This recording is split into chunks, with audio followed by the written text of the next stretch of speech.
Welcome, everybody, to Voices of Recovery. I'm your host, Gregory Greer.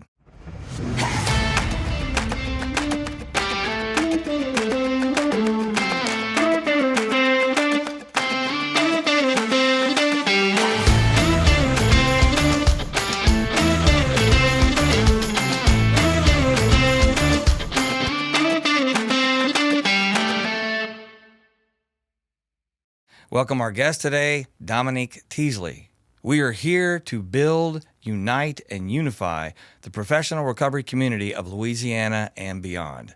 So, hey, look, everybody, I wanted to create an introduction for our guest today because when I first met this person, he had such a strong, and still does, such a strong impact with his presence, and I just want to describe what it was for me. I was at the LASACT Conference in 2023, and that's the Louisiana Association of Substance Abuse Counselors and Trainers, which, by the way, it's our sponsor today. But at this conference in 2023, I was given a presentation on soul drama, and out of about 300 people in the audience, I only needed 8 to do what's called a fishbowl, which is a group in front of all of these people. And one of the people that showed up was Dominique Teasley. This man was one of the first people that I recognized just standing in the group quietly, strategically, and his presence was that powerful. I mean, it was a vibration. So to have him here today, Sir Dominique Teasley, I want to welcome you to Voices of Recovery. I'm so happy for you to join us today. Thank you for being here. Thank you for allowing me to be here. The pleasure's all mine. And you spoke about that experience with soul drama. And so that was a great experience for me also because what soul drama was about, I was like, oh, I want to be a part of that because, you know, in the field, you don't see a lot of stuff that's kind of spiritual, but not spiritual, I guess to say. But it was, and it kind of grabbed me, and I was grateful to be a part of it and meet you. And so thank you. Well, ever since we met, I've loved just connecting with you and just passing by and staying in touch. So, again, thank you. Yes, sir. Now, let's talk about who you are and what you do, because this whole project is, again, unify and connect the professional recovery community and the population we serve. Mm-hmm. So, you know, who are you and what do you do first? All right. So my name's Dominique Teasley. I'm a registered addiction counselor, and I work with Central Louisiana Human Services District, which is in Region 6, the local LGE, local governing entity. And we have mental health outpatient, adolescent outpatient, substance use disorder outpatient, and IOP. And also we have what we started around COVID time, which is what we call the mobile crisis team. And what that is I have a team of 6 people, and we place them in the emergency rooms. And when people go into the hospitals presenting with substance misuse, overdose, anything like that, we have those navigators placed at the hospital who connect with them right then and there, get them connected to treatment, follow them for a year. Also, we have the mobile crisis phone that goes along with that. We go into the jails, we go into the community, Narcan training. We do any and everything connected with substance misuse. We can get them connected, and we follow them for a year. Also, on the side, I work with an organization called Class, where I teach this class called Balance, where it kind of teaches mindfulness and acceptance and commitment therapy. Right on. We do that. And also on the side, I work with Rapides Parish Drill Court. I'm the African-American male group substance use counselor. So, yeah. And we do what is called HEAT, Habilitation, Empowerment, Accountability Therapy. It's for the African-American population. You know what? I really appreciate that you brought that up. I look at the ratio of counselors in the state of Louisiana, and I'm only saying that since you brought that up with the African-American community. If I look at the ratio of counselors of Caucasians versus to other ethnicities, thank you, it's, I wonder how many you see in the recovery field as clinicians engaging what conflicts there might be. How would you see that? So in my circle, I see a lot of. I actually see a lot of African American addiction counselors. When it comes to on the social work side, I see less of clinicians in that arena that are African American. But pretty much in Alexandria, we have a pretty strong African American, little group of people who came up, and everybody's, working to fight that stigma, trying to connect with the inner communities. It's kind of a movement going on right now in Alexandria, just with the inner communities and bringing awareness and education to the people who normally wouldn't, get that education or awareness. So we're working on it. Okay. And the reason I asked, in case you felt any backdraft, and I'm going to use this politically, and so, I'm going to push that envelope in case that is a conflict or an issue in the community. Mm-hmm. Sometimes I find, depending upon the community, where I might be held back. And that's the reason I ask. Oh, yeah. A lot of times, that's true. But, again, I'll say in our area, we have people, we're trying to target those areas and break that stigma and get seats at the table, and also, get to the inner community and represent those people and let them see that, it's a way out. This ain't our only way of life. It's more to, just hustling and using. It's different avenues. So we kind of targeting and working, trying to break it. So thank you, man. I appreciate that. Mm-hmm. A lot of respect. Honor Yes, it. sir. Yes, sir. So you mentioned several job roles. So you are moving and grooving. Do you ever sleep? Do you have any downtime? Oh, yeah. I sleep. I sleep. I have a little downtime.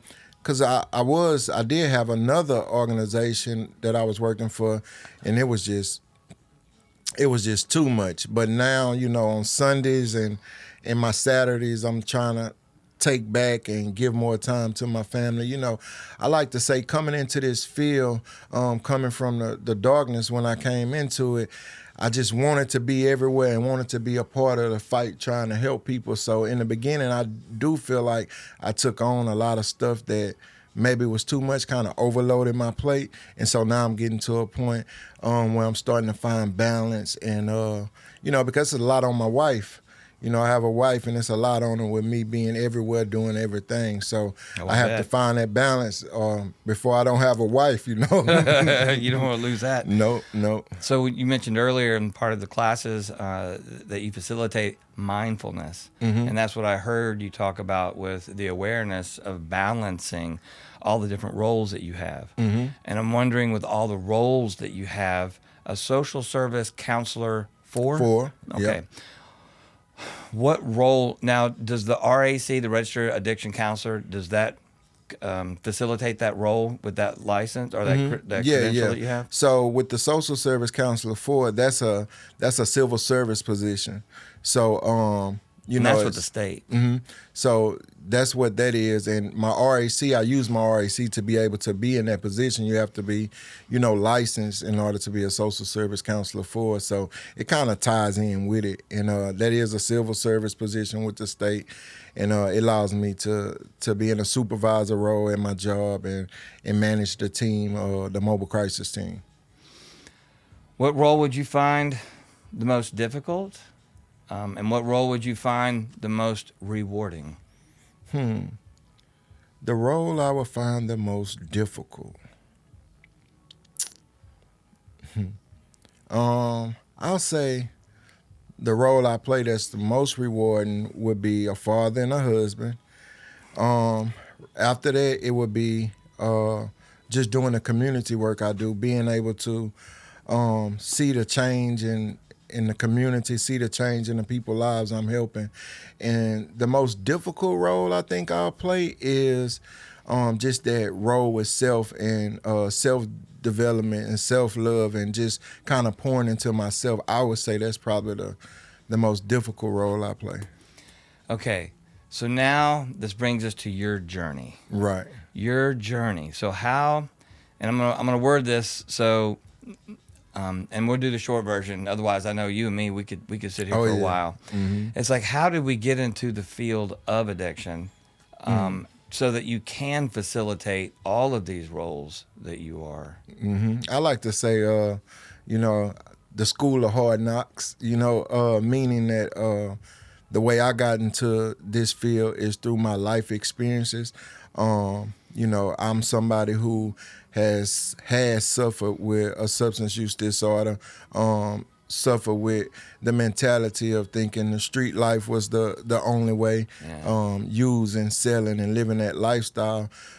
So that's kind of what drove me when I came out of that darkness. That's kind of what drove me to this purpose, because I wanted to be able to go back and, you know, let people know, hey, like, we don't have to live that way. It's a way out.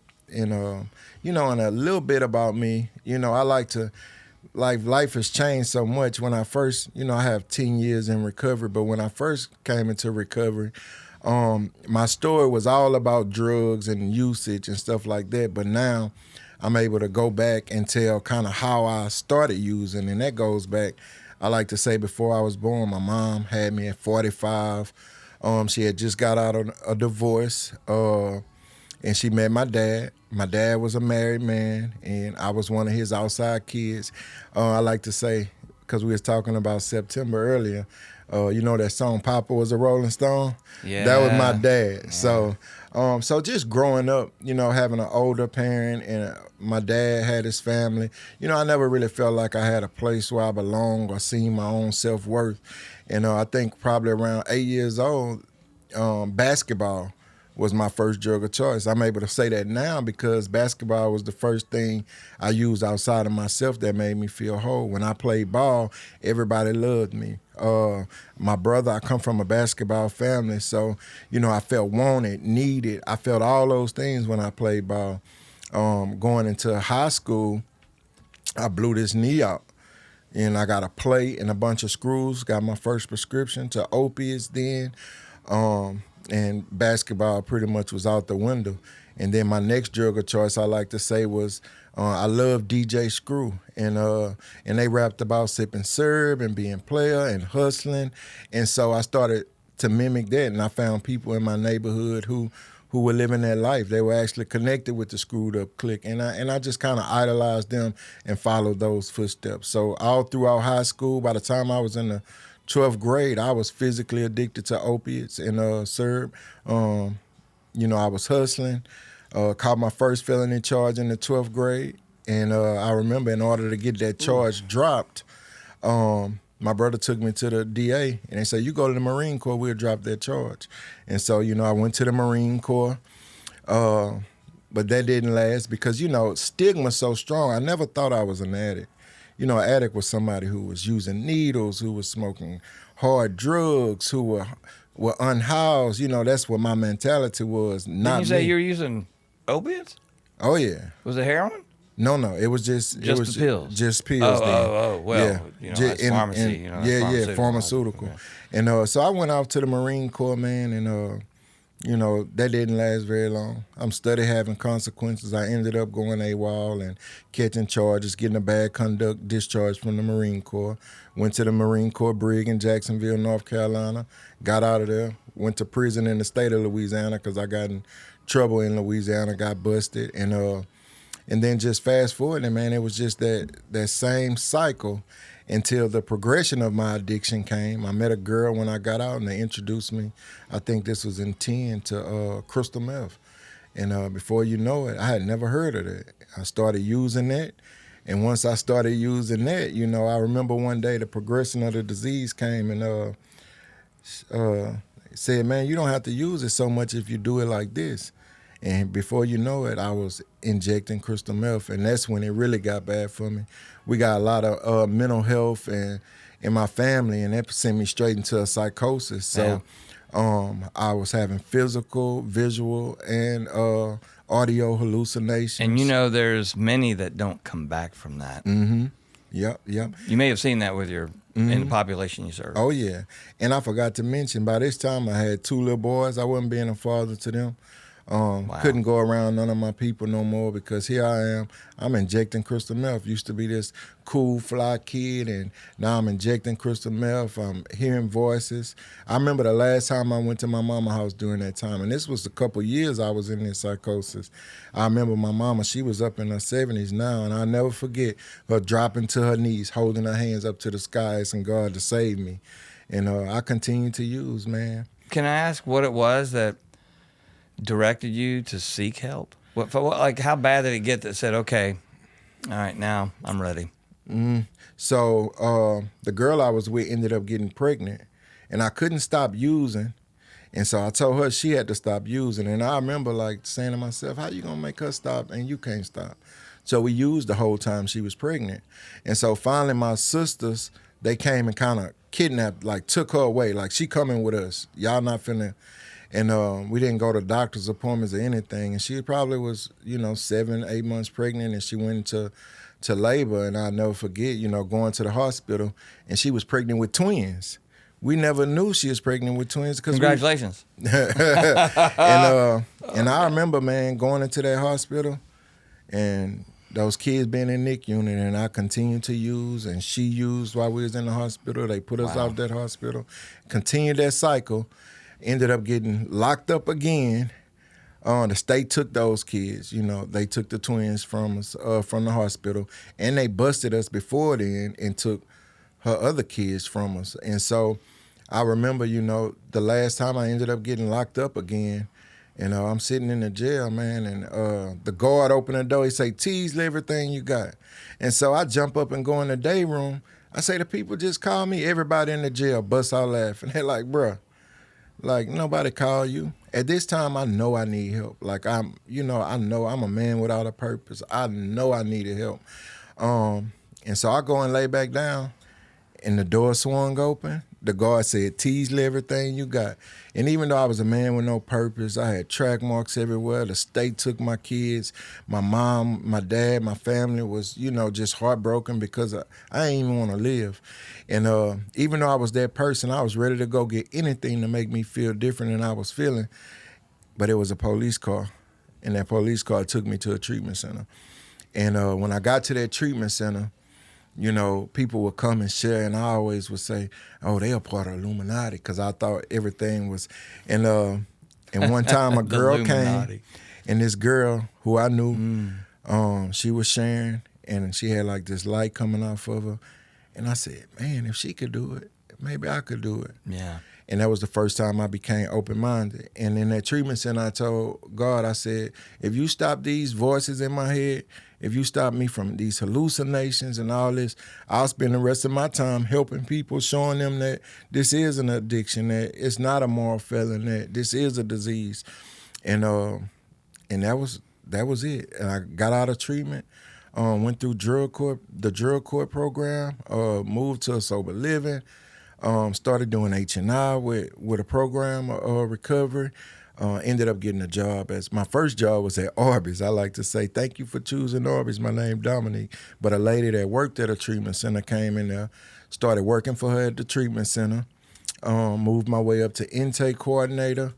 Then I started going to LASACT.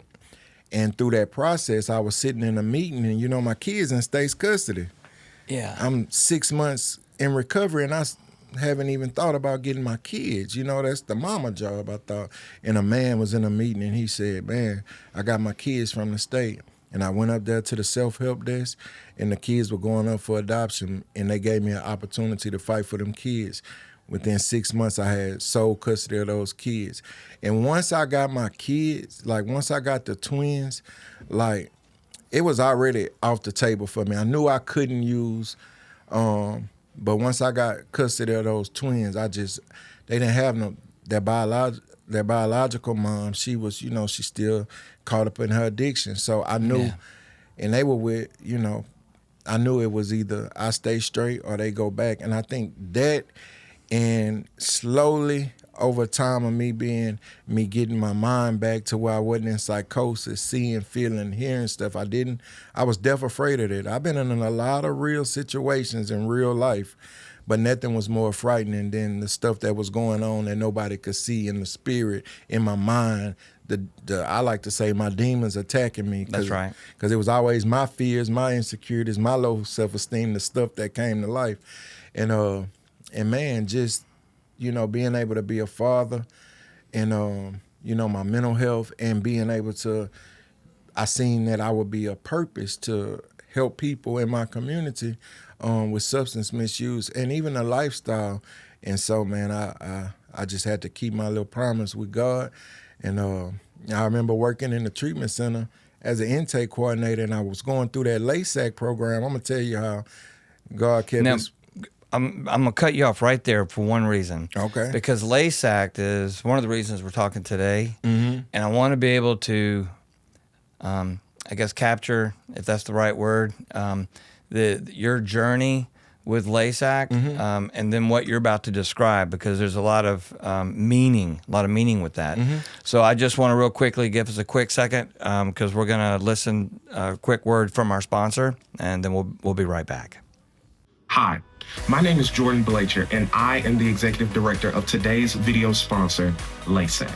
LASACT is the professional association of substance abuse counselors and trainers here in the state of Louisiana. And we are very excited to announce our upcoming conference happening right here in the capital city, July 27th through the 30th, 2025. Our early bird rates are happening right now. So go on our website, www.lasac.org, in order to get more information on how you can register today. Greg, thank you so much. And I hope everyone watching will enjoy the conversation. So before the break, you were discussing LASACT mm-hmm. and your children and the motivation and God having a strong role in your mission. Mm-hmm. So the LASAC experience came, I ended up getting married through this process once I got the kids back. And so now the twins, my wife was there, and I was working as intake coordinator, and I ended up going to LASAC. And so that experience at LASAC, okay, that's what we're talking about. Yeah. So the experience at LASAC was, I like to call it, I say it's a trade school for substance use counselors. And the reason I always say it's a trade school for it, because I went to school for a year on the weekends. And it was once a month on the weekends, and we, took classes. It was a good experience. Me and other people who were, on that same mission. Miss Dana and Miss Mangum, they were over the school, and we had different professors and teachers come and teach, counseling theories, pharmacology, different classes that go along with would be specific to substance use. And once you finish that class, you graduate, and then that's how I became a CIT with the certification and completing the class with LASAC. And I did the CIT. You have to do that? I think I did that for, I think it's 3 years, but I think I was a CIT for like 5 years. I just didn't go test. I did that, and then once I went and tested and became a RAC. So, how long was it for you to get your RAC? Because there's a lot of people that come in and go, oh, I want to be a counselor, I want to be a counselor.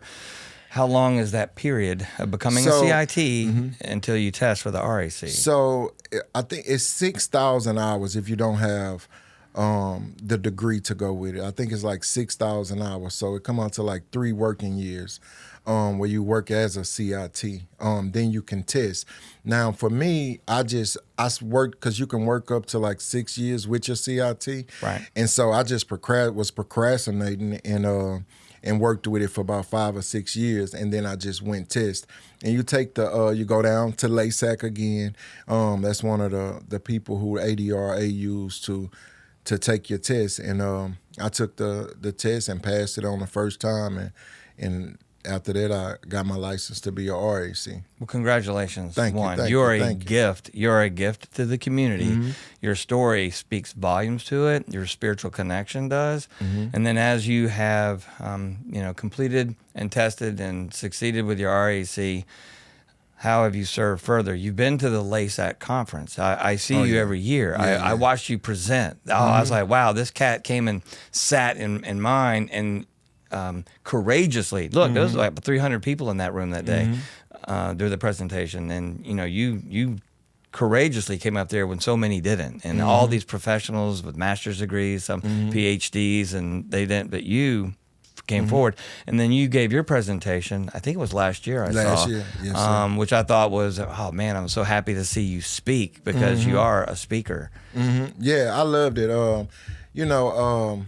Being able to present at LASAC, that was one of the things that was kind of on my vision board, kind of, coming through the field. I want to be a speaker for LASAC, speaking to all those professionals, like you said, doctors and master level people, speaking to them and giving them education on something. It just, being somebody who came from, the bottom, the darkness, the lifestyle, and being able to present and being taken so well, man, it does something to you where, you're like, okay, this is my place. I have my place here. And so, yeah, I came to Monroe. I spoke at their conference too, I think it's called the Northeast Counseling. It's kind of like the North thing they do with counseling for at ULM. Yeah, it was at ULM. That was I spoke to, and I spoke on the mobile crisis team, building resilience and the power of the mobile crisis team dealing with substance use. So it was nice. It was nice. And back to this, because it's gonna stay in my mind. Show you how the deal I made with God worked. When I graduated LASAC, once I got my CIT, not a week later, one of my favorite counselors, Miss Denise, she fell and broke her arm. And I was like, come on, God, don't be breaking people arm for me, because they said, hey, would you be willing to... I remember that. Would you be willing to temporarily take her group? And I ended up, that's how I got my first group with my CIT. And, I was stayed into that position, for a while. So I was, like, come on. I made that deal with God, and everything since then just kind of just rolled this way out. I just show up and try to keep my heart as pure as possible and intent as pure as possible with helping people with substance use, and the rest, it's just falling into place. So while you're on this journey, getting trained, working with your groups, as a professional, because that's what you are now, by the way. Oh, yeah. You do recognize that, right? Oh, yeah. Okay, I just want to make sure you're hip to that. Dominique, you're a professional. Yeah. Okay. I like I've been in the field now. I've been in recovery 10 years. I've been in the field almost 9 years. What has been the most challenging moment as a professional for you? Man, it's again, everything, my most challenging things are always with self, it seems like. Because coming in the field, working in different treatment centers and stuff, a lot of times, co-workers and people may come and be like, oh, this, and this. And you like, to me, I'm like, you don't even know a lot of stuff even exists in the field when you kind of just grateful to be a part of the field. You're just grateful to be a purpose. You're just grateful to be, doing something to help others. And, so I think my most challenging thing in the field would be organization, which deals with self, keeping all my stuff organized. And, just, that's about it. Because I could deal with any people. I don't allow. The clients aren't the biggest challenge for you, is what I'm hearing you say. And correct me if I'm wrong. No, I don't believe that the clients are the biggest challenge, because all I could do is do my best with a client. It's not. I realize that I'm not really doing anything, but trying to help them see something in themselves, and then they're doing the work. And as long as I keep that, like, it's not me, I'm not changing people, I'm helping people see things so that they're able to make a change in their own lives. As long as I keep that attitude and don't think that I'm doing something like, oh, I changed you, I saved you. No, like, I understand that I'm not that special, but I do realize that for me, God, my higher power, has used me, put me in a place to help bring that out of people. And then, so the African American, like the people who are like me, I think one of the challenges with them is trying to get them to show them that what has been programmed into them, the lifestyle that has been programmed into them, like that's not really what it is. And so being able to break that, getting them to see a different way, is probably the most challenging to me. If I had to say what was most challenging with a client. I can appreciate that. So I got certified. I've acquired a few more certifications in the last year. The one of them was neuro-linguistic programming, and that's something Tony Robbins does. I don't know if you heard of this guy. Big speaker, seller, marketing. Anyway, from a clinical perspective, which they don't consider it clinical, it's all about language and culture and how I'm programmed based on what's been downloaded through whoever's communicated with me. And so to be able to change the language means I have to reprocess words and then use different words so that I can create new thoughts in my conscious to go to my subconscious. Because the subconscious is what controls us completely. Like when we walk, you don't consciously think about walking, your body just does it. Right. So what, good 90-some% of everything we do is all subconscious. So to be able to bring it to the conscious, so to reprogram, and that's what I hear you saying, is to be able to reprogram, because I am, the great I am is us. And we have that power. We have that power to reprogram ourselves, because what I liked what you said earlier was one of the biggest challenges was the self-exploration. And that is your own personal work. So I say kudos to you for awareness of that part of your journey, because that's all of our part of our journey. Being aware of our own self-exploration, which keeps us, and I don't like to use the word denial. We use that in the addiction field. You're in denial. And it's like, yeah, I get it. It becomes such a common term that it just kind of goes in one ear and out the other. Yeah. Kind of like my mom or dad talking to me, and I'm like, okay. But becoming aware. And that's what I hear you saying, is being more aware, because you also, the class, you talked about mindfulness. So in your exploration of self, your self-exploration, and I'm looking at the time because I want to make sure we're doing well. What about your self-exploration have you found to be most challenging? Knowing that I belong at the table.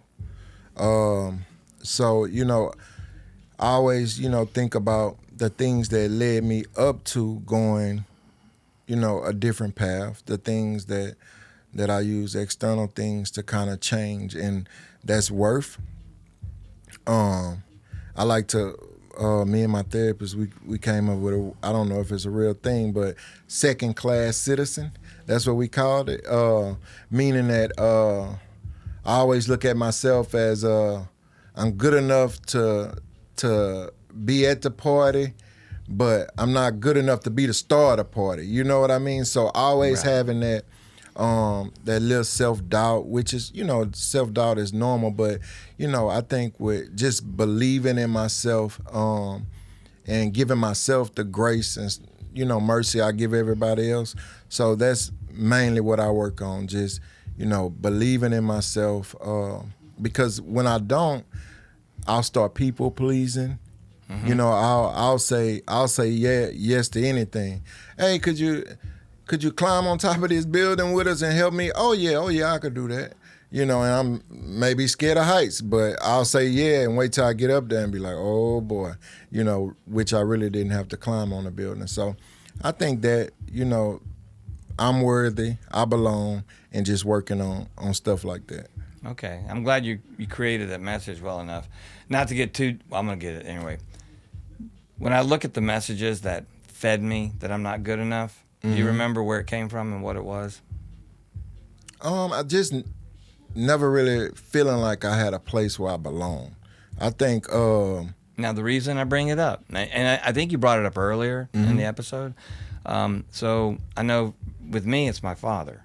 And my father gave me that message. And it's not that it was his intent. It wasn't his fault. It's how I received it. And how he communicated to me, how I received how he communicated to me was the message that I interpreted, and that's the one I internalized. And so when he spoke curtly to me, because he was in the military, I'm an Air Force brat, so he would tell me, and he had little patience for kids, man. He was like, stop your words, and I'm all excited. He's like, no, say your words, stop. And so then I was over anxious when I would try to speak, so I never learned how to communicate because I was so concerned about what I was going to say to get his approval. And then his discounting, not intentionally. He was a very busy man because he was seeking his own lifestyle of success. He was developing the airbag with the head engineer with the Air Force, financed by the GM for the airbag in the car. So his career was like, so me, little kid, I interpreted that as I wasn't important. I had no voice, so I didn't feel heard. Right. When you mentioned your therapist earlier, I recognize that, and I'm not blaming my father for that. I am just aware.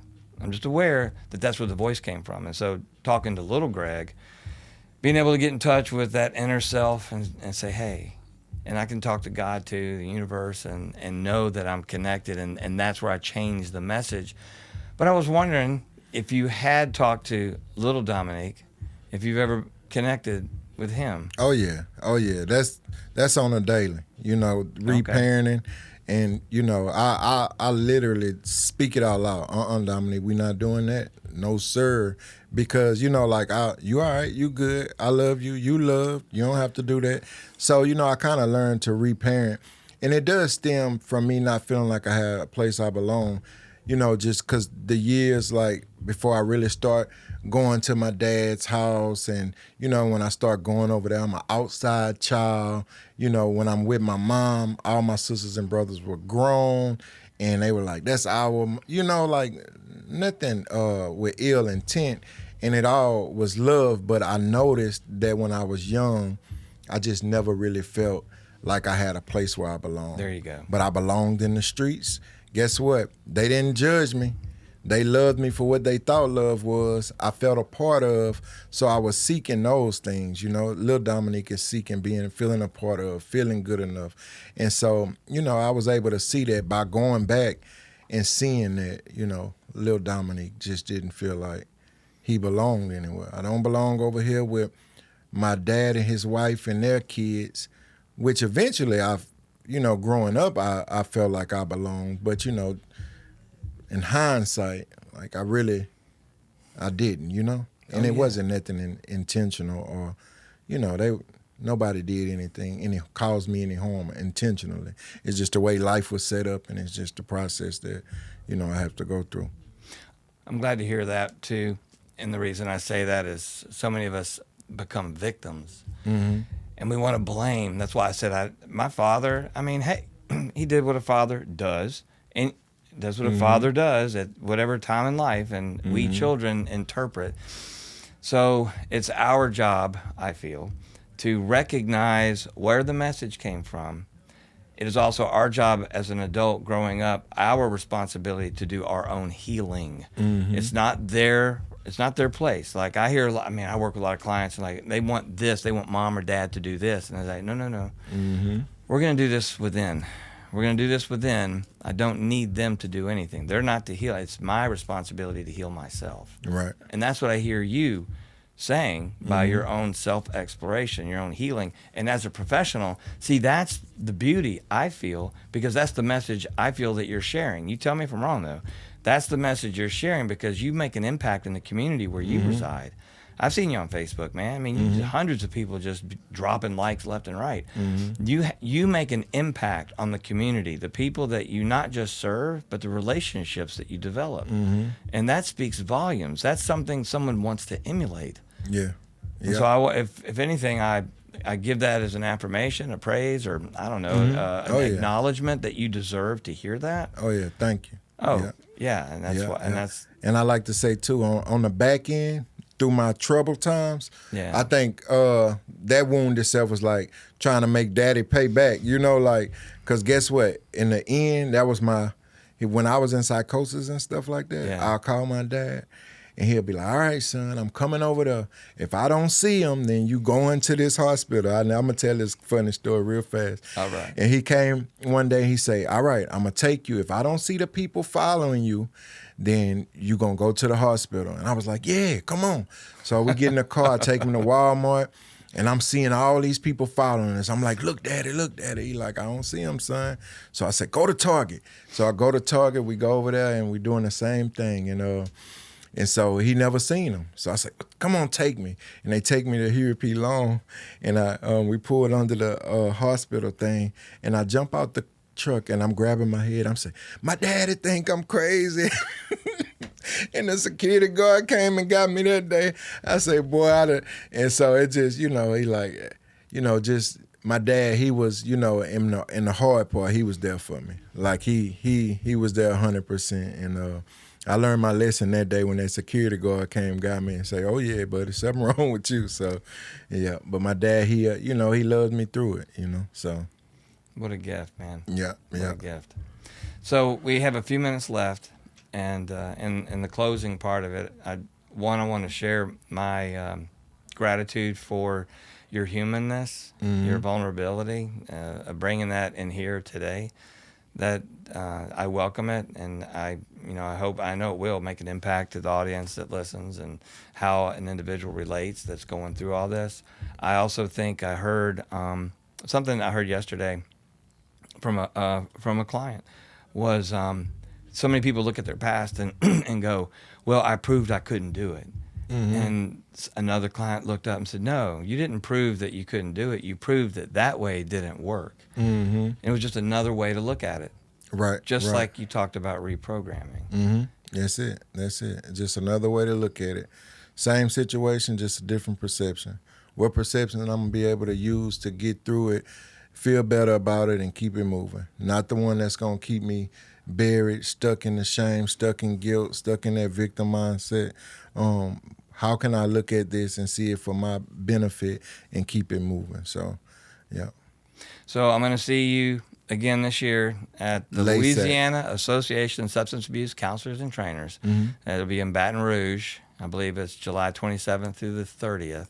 Mm-hmm. I'm hoping to present. I haven't got my red velvet carpet, come and present what you submitted.